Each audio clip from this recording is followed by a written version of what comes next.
Frères et sœurs, chers amis dans le Christ, bienvenue dans ce quotidien Jésus, numéro 227. Nous sommes aujourd'hui le lundi de la 11e semaine du temps ordinaire. Nous sommes réunis au nom du Père, du Fils et du Saint-Esprit. Amen. Confions cette méditation au Seigneur. Prions pour les enfants malades, particulièrement pour Alba, atteinte d'un cancer. Guéris-la, Seigneur. Prions pour les enfants victimes d'abus, pour que la justice soit faite et que la protection des mineurs soit impérativement l'affaire de tous. Prions pour que le Seigneur, qui nous appelle à être des ouvriers à sa moisson, ouvre nos cœurs et nos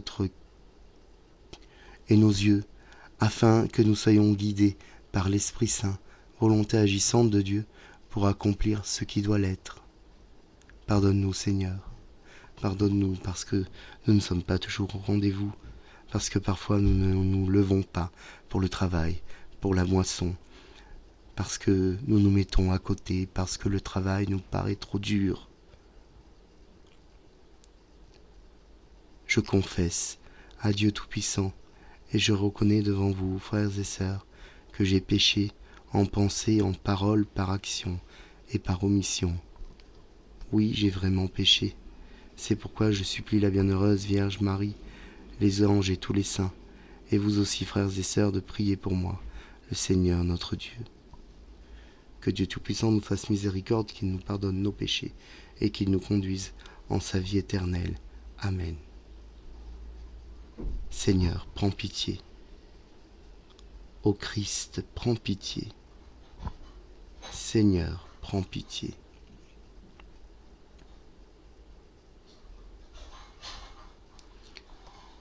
Chers frères et sœurs, je ferai un petit détour aujourd'hui par la science, parce qu'Einstein nous a appris une chose. L'espace et le temps sont relatifs. On croyait pourtant que c'était immuable, intouchable, un univers statique et stable, un temps perpétuellement le même. Par ses calculs et ses recherches, Einstein dit le contraire. Le temps dépend de la force gravitationnelle et de la vitesse, et l'espace est déformé par la matière. Les observations et les expériences lui ont donné raison. Pourtant, cela ne nous éloigne pas de Dieu, car Dieu n'est pas un monolithe intouchable. Notre Dieu est vivant. Il vient nous habiter et il dispose comme il souhaite de l'espace et du temps et de la matière. Quant à nous, nous ne sommes pas des victimes du temps, mais des acteurs du temps.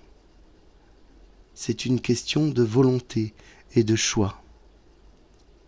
Le temps de Dieu n'est pas celui des hommes. C'est vers lui qu'il faut tendre. Que Dieu nous entende.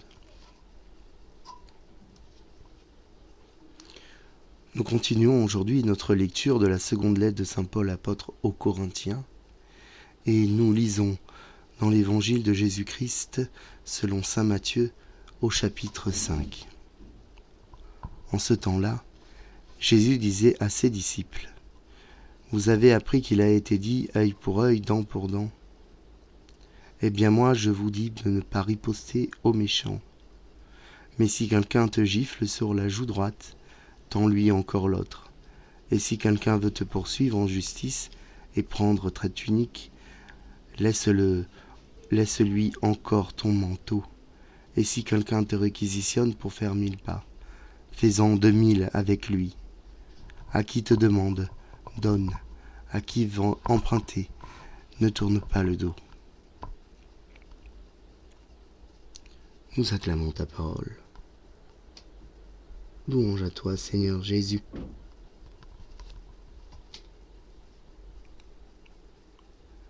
Suivons Jésus. Le moment attendu est là. Il y a une phrase ou deux que j'entends régulièrement et que je dis moi-même.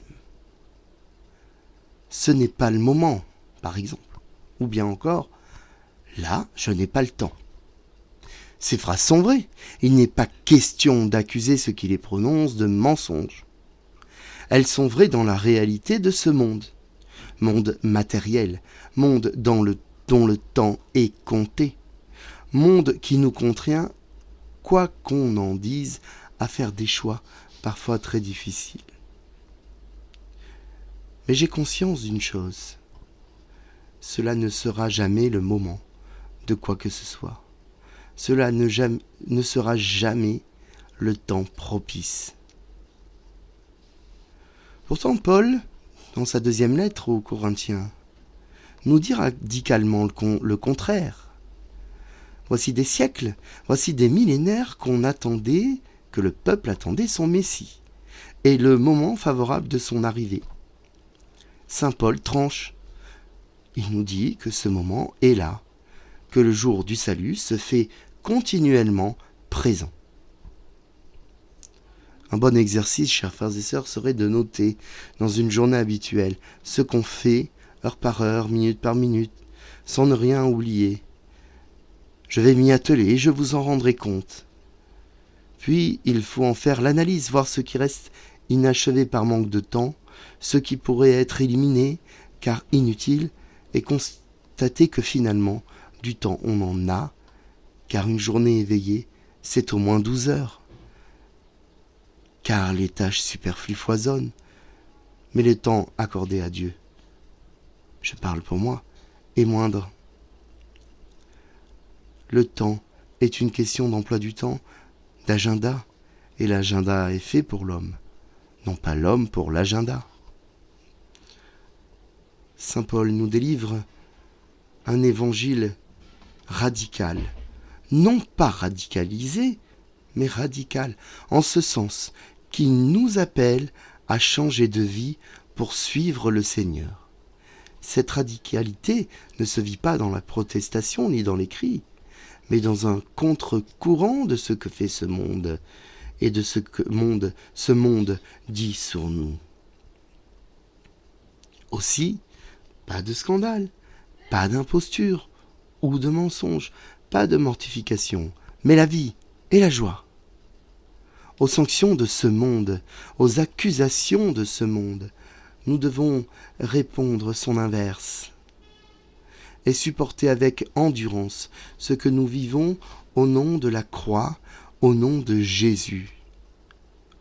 L'endurance est une vertu qui tend à disparaître, car dans le monde du tout vite, dans le monde du ici et maintenant, dans le monde du jetable, on a plutôt tendance à vouloir zapper, éviter, éliminer, changer.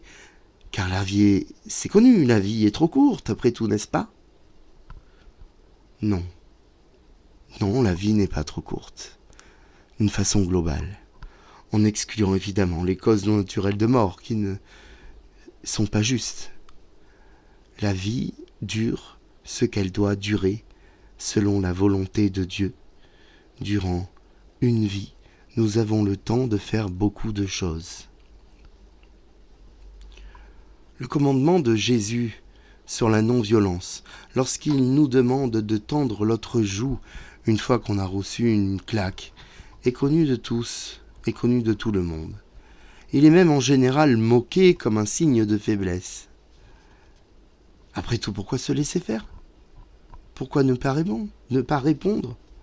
Nous sommes mus par une force animale, une force reptilienne. Mais nous ne sommes pas comparables aux animaux, qui agissent par instinct et parfois par intelligence. Lorsque deux animaux se battent, cela finit par leur mort l'un des deux sans que cela pose de problèmes moraux à l'autre. Nous sommes humains et enfants de Dieu, et porteurs d'une âme spirituelle, et la violence ne nous honore pas. Cette violence, nous devons tout faire pour l'étouffer dans son œuf. Un bon moyen, c'est de ne pas y répondre. Cela ne m'est jamais arrivé, mais j'imagine bien la tête de celui qui, une fois qu'il a donné une gifle à quelqu'un, voit l'autre joue de ce dernier, voit l'autre joue innocente se tendre. je ne prends pas beaucoup de risques en disant qu'il ne continuera pas. C'est sans les armes que nous devons désarmer les violents, et par notre exemple d'amour, notre exemple de pacification, notre exemple de sérénité. Amen.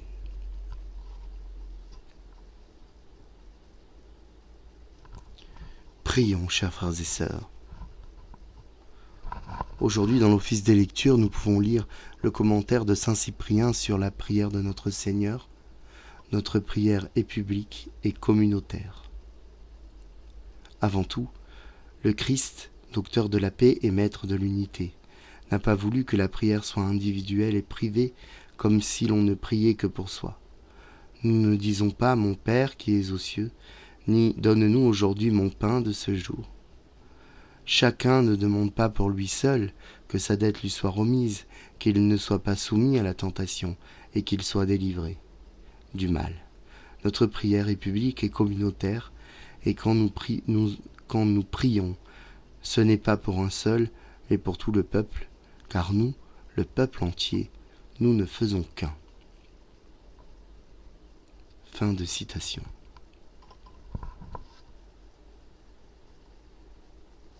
Oremus. Dans ton amour inépuisable, Dieu éternel et tout-puissant, tu combles ceux qui t'implorent, bien au-delà de leurs mérites et de leurs désirs. Répands sur nous ta miséricorde en délivrant notre conscience de ce qui l'inquiète et en donnant plus que nous ne n'osons demander, par Jésus le Christ, notre Seigneur et notre Dieu, qui vit avec toi dans l'unité du Saint-Esprit. Amen. Notre Père, qui es aux cieux, que ton nom soit sanctifié, que ton règne vienne, que ta volonté soit faite sur la terre comme au ciel. Donne-nous aujourd'hui notre pain de ce jour. Pardonne-nous nos offenses, comme nous pardonnons aussi à ceux qui nous ont offensés, mais ne nous laisse pas entrer en tentation, mais délivre-nous du mal. Je vous salue Marie, pleine de grâce, le Seigneur est avec vous. Vous êtes bénie entre toutes les femmes, et Jésus, le fruit de vos entrailles, est béni. Sainte Marie, Mère de Dieu, priez pour nous pauvres pécheurs, maintenant et à l'heure de notre mort. Amen. Gloire au Père, au Fils, au Saint-Esprit, comme il était au commencement, maintenant et toujours, et pour les siècles des siècles. Amen. Ô mon Jésus, pardonne-nous nos péchés, préserve-nous du feu de l'enfer, et conduis au ciel toutes les âmes, surtout celles qui ont le plus besoin de ta divine miséricorde.